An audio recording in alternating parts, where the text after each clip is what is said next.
A couple years ago, my parents, who were 87, gave me a call. I live in Sioux Falls, South Dakota. They live in northwest Iowa, about an hour drive.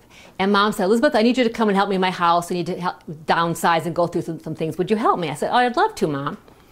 So, but then I said, I got Dad on the phone. I said, "Dad, you know, I'm going to help Mom that day. I've got a big mailing that needs to go out to my clients. Would you mind helping me with that while I'm working with Mom?" He said, "No, no problem."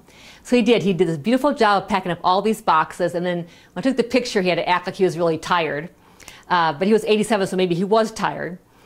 But that was a wonderful day. But around that time also, my dad was diagnosed with bladder cancer.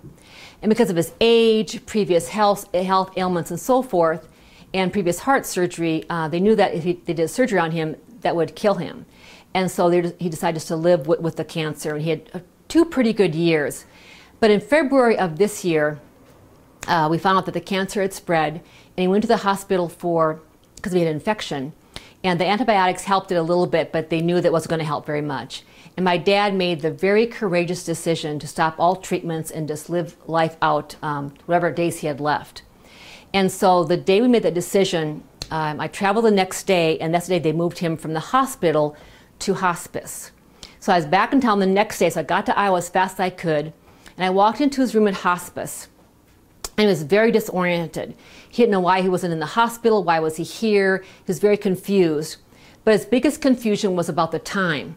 There was no clock on the wall to let him know what time it was. And he didn't have his gold watch of 40 years to look at the time. And he was very upset about this. And I want to make his last days as peaceful as possible. I said, "Listen, Dad, I will go to your home. I will find the digital clock, and I will look for your watch." So I went to his house, got the clock, went to the hospital, looked for the watch, went to the ER, looked for the watch, came back to hospice, asked the hospice nurses if they had seen the watch, and nobody had seen the watch. And I was so upset because I wanted to give him this watch he'd had for so long. So I walked into his room, and he was sleeping, so I set up the digital clock, so it's all ready to go so he could see it. And I thought, you know, where could this watch be? I thought, well, maybe I'll check his closet. And I went to his closet, there was a coat. I put my hand in the coat pocket, and there was his watch. But that time he had woke up. I walked back in the room. I said, "Dad, we found your watch. We found your watch."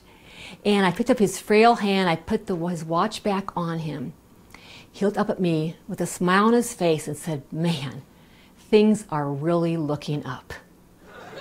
Things are really looking up." My dad was facing the last years of his life. Because we found his watch, he decided that things were really looking up. You know, we all have bad days. Maybe you're experiencing a downturn in your business.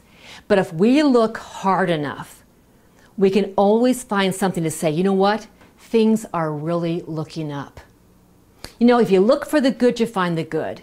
If you look for the bad, you find the bad. What are you looking for today?